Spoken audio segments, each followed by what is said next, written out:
Pemirsa, kebakaran melanda permukiman warga di kawasan Pesing Koneng, Kebonceruk, Jakarta Barat. Ya, kebakaran ini diduga akibat api yang muncul dari korsleting listrik di salah satu rumah.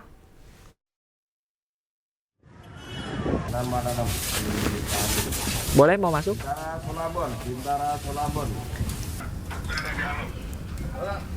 Kobaran api begitu cepat membakar dan menghanguskan puluhan rumah yang berada di kawasan padat penduduk di Pesing Koneng, Kebonceruk, Jakarta Barat, Rabu dini hari tadi. 20 unit mobil damkar serta petugas suku dinas penanggulangan kebakaran dan penyelamatan wilayah Jakarta Barat dengan cepat melokalisir api agar tidak terjadi perambatan yang lebih luas. Sementara warga yang panik berusaha mengeluarkan barang berharga agar tidak ikut terbakar. Tidak ada korban jiwa dalam peristiwa kebakaran ini, pemirsa.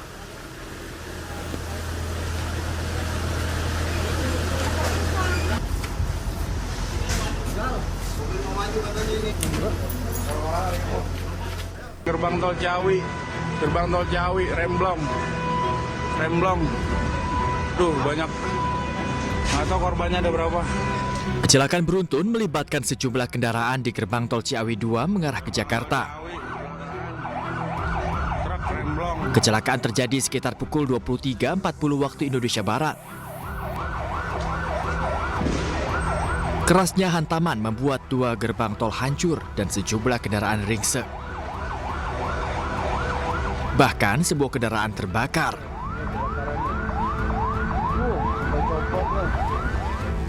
Akibatnya 8 orang meninggal dunia dan 11 orang lainnya luka-luka. Korban tewas dan luka-luka saat ini telah dibawa ke Rumah Sakit Umum Daerah Ciawi. Diduga kecelakaan akibat truk pengangkut air mineral hilang kendali dan menabrak 5 kendaraan yang sedang antri di pintu tol. Akibat kendaraan truk pembawa galon air mineral tidak bisa mengendalikan kendaraannya dan menabrak beberapa kendaraan di depannya yang saat itu sedang mengantri mau masuk ke gerbang tol. Informasi yang pasti Pak terkait penyebab dari kecelakaan yang tadi disebutkan bahwa truk ini hilang kendali itu karena apa Pak? Kita masih dalam proses pemeriksaan saksi-saksi juga pengecekan kendaraan serta masih belum bisa minta keterangan ke sopir truknya karena masih belum sadarkan diri. Artinya ada 8 orang korban jiwa dalam kecelakaan ini? Betul, ke-8 yang meninggal dunia sudah kami evakuasi dan sudah dibawa ke Rumah Sakit Umum Ciawi, dan yang 11 orang yang luka-luka juga sama sudah penanganan medis. Polisi masih menyelidiki penyebab pasti kecelakaan. Sempat mengalami kemacetan panjang, arus lalu lintas kembali normal setelah 3 gerbang tol Ciawi 2 dibuka. Dari Bogor, Jawa Barat, Hadisti Arifa dan Sadu Santo Budi, iNews melaporkan. Pemirsa, diduga mengemudi dalam kondisi mengantuk, sebuah minibus menabrak 6 sepeda motor dan pedagang minuman di kawasan Taman Anggrek Grogol, Jakarta Barat, Rabu dini hari. Pemirsa, 6 sepeda motor yang ditabrak oleh sebuah minibus mengalami rusak parah hingga masuk ke dalam kolong mobil. 1 orang pemotor yang tengah duduk di tepi jalan terluka dan dibawa ke rumah sakit. Tidak hanya sepeda motor, pemirsa, barang dagangan penjual minuman yang ikut ditabrak juga mengalami kerusakan hingga berserakan di atas trotoar. Kecelakaan diduga terjadi akibat pengemudi minibus mengantuk saat melintas dari arah Selipi menuju Grogol dengan kecepatan tinggi.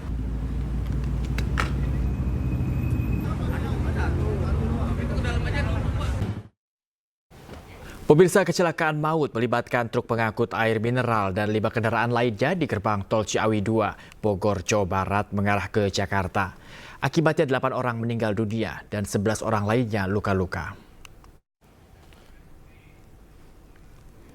Korban tewas dievakuasi petugas ke RSUD Ciawi untuk diotopsi. Sementara korban luka saat ini juga masih mendapatkan perawatan intensif di rumah sakit yang sama. 3 dari 11 korban luka telah diperbolehkan pulang. Petugas masih mengidentifikasi korban tewas untuk nantinya diserahkan ke pihak keluarga. Petugas juga masih memeriksa sejumlah saksi termasuk sopir truk air mineral.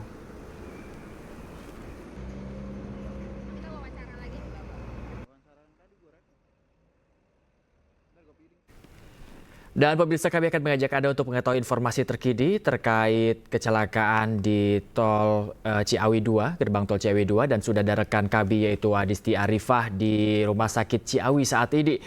Selamat pagi Adisti, setelah kecelakaan dan evakuasi dilakukan, seperti apa kondisi korban yang masih di rumah sakit saat ini? Ya, baik. Selamat pagi Bayu dan juga pemirsa. Seluruh korban jiwa dari insiden kecelakaan yang terjadi di gerbang tol Ciawi 2 Bogor, Jawa Barat dilarikan ke RSUD Ciawi, dan total ada sebanyak 8 orang korban jiwa dalam insiden kecelakaan tersebut, di mana 8 orang ini masih dalam proses otopsi. Namun informasi yang kami dapatkan sudah teridentifikasi jenis kelamin, di mana ada sebanyak 7 orang dengan jenis kelamin laki-laki dan 1 orang perempuan. Sementara untuk identitas dari korban jiwa ini belum seluruhnya dapat diketahui, namun ada 1 orang ini yang diketahui jenis kelamin laki-laki dengan inisial B yang merupakan warga Sukabumi, di mana pada saat terjadinya kecelakaan B di dalam kendaraannya bersama rombongan ini tengah menuju ke arah Jakarta.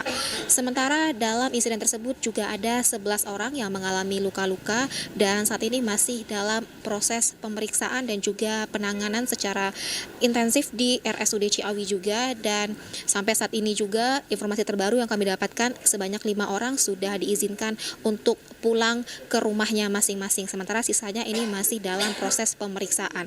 Dan terkait kondisi terkini di RSUD Ciawi juga kami melihat memang sudah ada sejumlah keluarga yang berdatangan, tentunya juga masih menunggu informasi resmi dari rumah sakit terkait identitas dan juga identifikasi dari korban jiwa khususnya dalam kecelakaan yang terjadi di gerbang tol Ciawi. Dan dari 8 orang korban jiwa ini, informasi sementara yang kami dapatkan 6 diantaranya ini merupakan mereka yang berada di dalam kendaraan, sementara 2 orang lainnya ini merupakan petugas yang tengah bertugas di gerbang tol Ciawi. Dan kondisi korban jiwa pada saat dievakuasi ke RSUD Ciawi ini memang dalam kondisi yang cukup tragis, sehingga tentunya untuk proses identifikasi ini butuh lebih lanjut dan lebih dalam, begitupun juga untuk proses otopsinya. Dan kita ketahui kecelakaan maut tadi terjadi di gerbang tol Ciawi 2 sekitar pukul 23.30 waktu Indonesia Barat, di mana kecelakaan ini melibatkan sebanyak 6 kendaraan, yakni diduga 1 truk tronton bermuatan galon air mineral yang mengalami kondisi remblong sehingga tak terkendali dan menabrak sejumlah kendaraan di depannya. Dan akibat dari kecelakaan tersebut, sebanyak 3 gerbang tol ini mengalami kondisi rusak yang cukup parah sehingga terpaksa harus ditutup, namun 4 diantaranya ini sudah dibuka dan dapat dilalui oleh kendaraan secara normal, khususnya untuk yang menuju ke arah Jakarta. Dan hingga saat ini kami masih menunggu informasi resmi dari pihak RSUD Ciawi terkait bagaimana update ataupun juga kondisi terkini, baik itu dari korban jiwa ataupun juga korban luka-luka. Dan terakhir kami juga mendapatkan informasi untuk supir truk sendiri ini masih mengalami kondisi luka yang cukup parah. Bahkan terakhir kami mendapatkan informasi bahwa supir truk ini belum sadarkan diri sehingga masih menunggu waktu untuk dimintai keterangannya lebih lanjut. Bayu. Baik, terima kasih banyak reporter Adisti Arifah dan juga juru kamera Sadu Santobudi yang bertugas. Terima kasih atas informasinya, teman-teman. Jaga keselamatan, jaga kesehatan, dan selamat bertugas kembali. Ya, pemirsa, usai polemik pembatasan penjualan gas LPG 3 kg oleh pengecer, Presiden Prabowo Subianto memanggil Menteri SDM Bahlil Lahadalia ke istana. Pertemuan yang juga dihadiri Wakil Presiden ke-10 dan 12 Yusuf Kala, membahas subsidi gas LPG dan isu nasional lainnya. Menteri Energi dan Sumber Daya Mineral Bahlil Lahadalia tengah menjadi sorotan setelah Kementerian SDM melarang pengecer gas 3 kg kepada masyarakat mulai 1 Februari 2025. Usai menghadap Presiden Prabowo bersama Wakil Presiden ke-10 dan 12 Yusuf Kala, Bahlil mengaku mendapat mandat terkait distribusi dan tata kelola gas LPG 3 kg. Lewat mandat tersebut, Kementerian SDM memutuskan untuk memperbaiki aturan tata kelola penjualan LPG 3 kg. Nantinya para pengecer akan diproses menjadi subpangkalan. Ya Pak JK ngomong tentang LPG, bahwa LPG ini terjadi di saat kebijakan beliau menjadi wakil presiden di tahun 2000 periode pertama. Dan sampai dengan sekarang subsidinya belum ada perubahan. Bayangkan sudah 20 tahun subsidi LPG ini belum ada perubahan. Di saat itu kurs dolar kata Pak JK masih 8.000, sekarang sudah 16.000. Artinya subsidi kita sekarang masih sama dengan tahun 2024 atau 2025 yang lalu. Nah karena itu diharapkan tujuan kita ini kan subsidi besar 87 triliun ini diharapkan masyarakat mendapatkan harga dengan yang semurah-murah mungkin. Tapi penataannya kan sekarang jujur kita katakan ada di tingkat sampai tingkat masyarakat itu dibeli sampai harga 25.000. Bapak Presiden memerintahkan ke saya sejak dari tadi malam, tadi pagi sampai dengan hari ini. Tugas kami atas perintah Bapak Presiden adalah memastikan seluruh proses subsidi tepat sasaran. Yang kedua, ditata kelolanya harus baik. Yang ketiga, rakyat dipastikan harus segera mendapat apa yang menjadi kebutuhan mereka, terutama menyangkut LPG. Jadi harus dapat, jangan jauh-jauh kata Bapak Presiden. Makanya kita rubah dari yang tadinya pengencer itu, yang tadinya belinya di pangkalan, sekarang kita aktifkan pengencer dengan merubah nama menjadi subpangkalan. Sebelumnya, Menteri SDM Bahlil Lahadalia melarang penjualan gas LPG 3 kg oleh pengecer yang membuat kelangkaan terjadi di sejumlah wilayah. Kami sudah 2 minggu mencari gas. Dari Jakarta, tim iNews melaporkan. Pemirsa, salah seorang warga tiba-tiba protes keras saat Menteri SDM Bahlil Lahadalia memantau distribusi LPG subsidi di salah satu pangkalan di kota Tangerang, Banten. Sambil membawa tabung gas 3 kg, warga tumpahkan keluh kesahnya di hadapan Menteri.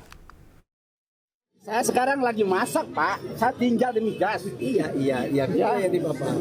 Bukan masalah antri gasnya. Anak kami lapar, butuh makan, butuh kehidupan, Pak. Oke, Bapak ya. Logika berjalan dong, Pak. Iya, udah ya. Yang penting itu ya, Pak. Akan sehat kami berjalan, Pak. Udah ya, Pak ya. Kami menghormati negara kami. Salah seorang warga yang telah mengantre untuk mendapatkan LPG 3 kg mengeluarkan kekesalannya langsung di hadapan Menteri SDM Bahlil Lahadalia yang sedang melakukan inspeksi mendadak di pangkalan LPG subsidi di kawasan Cibodas, Kota Tangerang, Banten. Kami menghormati negara kami. Ya. Kami kesulitan. Udah gini. Sebentar, Pak. Jangan dipotong dulu. Ya. Kami sudah 2 minggu mencari gas. Oke. Saya barusan nonton berita gas dengan pengecer dihilangkan. Bagaimana ceritanya? Gas dihilangkan. Kalau memang dari pusatnya 12.500 sampai ke kami 20.000. Pemerintah perhitungkan, Kak, langkah dari distributor. Di hadapan Bahlil, warga bernama Effendi ini mengaku sudah 2 pekan mencari tabung gas LPG namun tak kunjung dapat. Dirinya pun mengatakan tidak mempermasalahkan margin harga di pengecer, asalkan gas 3 kg mudah diperoleh. Saya ini juga kan sebagai rakyat Bapak. Ya, niat saya itu baik. Ya, karena subsidi kita itu 87 triliun per tahun. Oke. Tujuannya untuk masyarakat belinya tidak boleh lebih dari harga 19.000 atau 20.000. Betul, saya mengerti. Tapi yang terjadi adalah sebagian kita punya gas ini dipakai untuk oplosan. Betul, ke industri. Betul. Ada lagi harganya dinaikkan 25.000 sampai 30.000. Betul, kami dengar. Nah, karena itu pemerintah berkewajiban untuk memastikan semua subsidi bisa tepat sasaran. Bahlil yang mendengarkan kekesalan warganya ini berjanji bahwa pengecer bisa kembali menjual tabung gas LPG sehingga gas mudah untuk didapatkan. Bahlil pun mengaku tidak masalah dengan protes warga lantaran pemerintah memang harus mendengar langsung keluh kesah warganya. Dari Tangerang, Banten, Sukron, iNews melaporkan. Pemirsa, Komisi Pemberantasan Korupsi menggeledah rumah politisi Partai Nasdem sekaligus mantan anggota DPR RI Ahmad Ali. Penggeledahan terkait kasus tindak pidana pencucian uang yang menjerat mantan Bupati Kutai Kartanegara Rita Widiasari. Rumah politisi Partai Nasdem Ahmad Ali di Kembangan, Jakarta Barat digeledah KPK. Proses peliputan yang dilakukan wartawan sempat dihalangi oleh petugas keamanan rumah. Setelah menggeledah selama hampir 2 jam, petugas keluar dengan menggunakan 9 mobil. Penyidik juga menyita sejumlah bukti elektronik uang di mana diantaranya adalah uang dan juga tas. Adapun penggeledahan ini diduga terkait kasus tindak pidana pencucian uang yang menyeret mantan Bupati Kutai Kartanegara Rita Widiasari. Infonya sudah, jadi betul ada kegiatan geledah yang dilakukan oleh penyidik hari ini di rumah saudara AA. Info sementara secara umum ditemukan dan disita dokumen, barang bukti elektronik, uang, ada juga tas dan jam. Namun detailnya nanti kita menunggu rilis resmi dari penyidik. Pemirsa, pesawat latih milik Akademi Penerbangan Indonesia Banyuwangi jatuh di perairan Gumuk Kantong. Seorang instruktur dan siswa selamat setelah dievakuasi dari dalam pesawat.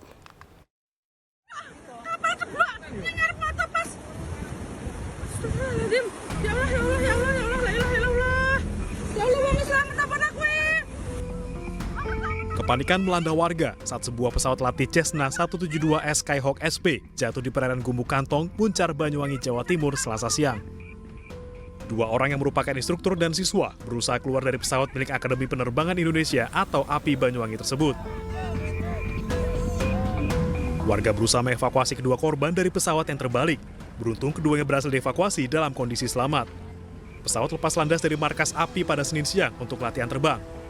Namun pesawat diduga mati mesin di ketinggian 80 meter hingga akhirnya jatuh ke laut. Menukik atau landai atau seperti apa? Seperti itu. Ya agak terlalu menukik sih, landai. Habis itu jatuh ke laut, baru terbalik. Dari pantai ke tengah laut itu berapa jaraknya? Sekitar mungkin 50 meter. Komite Nasional Keselamatan Transportasi atau KNKT akan turun tangan untuk menyelidiki penyebab pasti kecelakaan. Dari Banyuwangi, Jawa Timur, Eris Utomo, iNews melaporkan. Pemirsa, terima kasih Anda masih di News Pagi. Kita ke informasi berikutnya, pemirsa. 3 pelaku ganjal ATM ditangkap warga usai menjalankan aksinya di sebuah minimarket di Tangerang, Selatan, Banten. Ya, warga yang geram menghakimi para pelaku sebelum diserahkan ke polisi.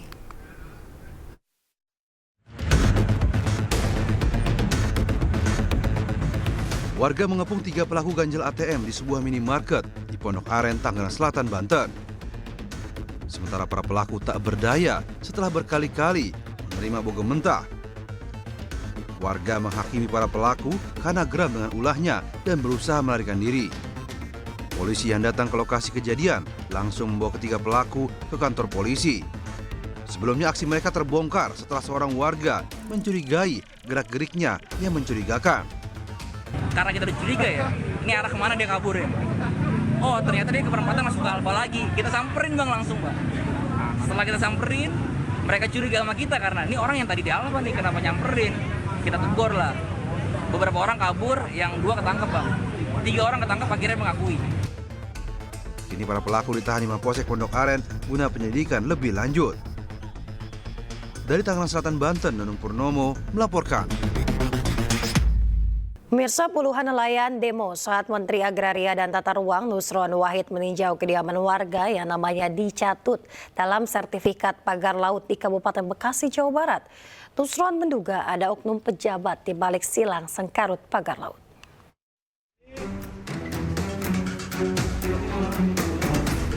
Menteri Agraria dan Tata Ruang Badan Pertanahan Nasional Nusron Wahid mendatangi rumah warga yang namanya dicatut dalam sertifikat pagar laut di pesisir laut Desa Segara Jaya, Kecamatan Tarumajaya, Kabupaten Bekasi, Jawa Barat. Temuan ATR PTN menunjukkan 89 bidang tanah PTSL tahun 2021 yang dipindah tidak melalui prosedur pendaftaran tanah. Nusron menduga ada manipulasi data saat pemberian sertifikat. Selain itu, ada 11 pihak di balik pemindahan dan penyerobotan PTSL milik warga seluas 72 hektar. Diduga ada oknum pejabat di balik kasus pagar laut dan Nusron menyerahkan investigasi dugaan tersebut pada Irjen Kementerian ATR BPN. Saat ini Pak Dalu, Inspektorat Jenderal sedang menginvestigasi. Ada nggak unsur pidana dan motif mens reanya? Kalau salah udah pasti salah ini. Ya kan, kalau salah udah pasti salah. Tapi apakah salahnya maladministrasi atau ada unsur pidananya, kesengajaan? Kalau ada unsur kesengajaan mens rea, maka langkah kami apa?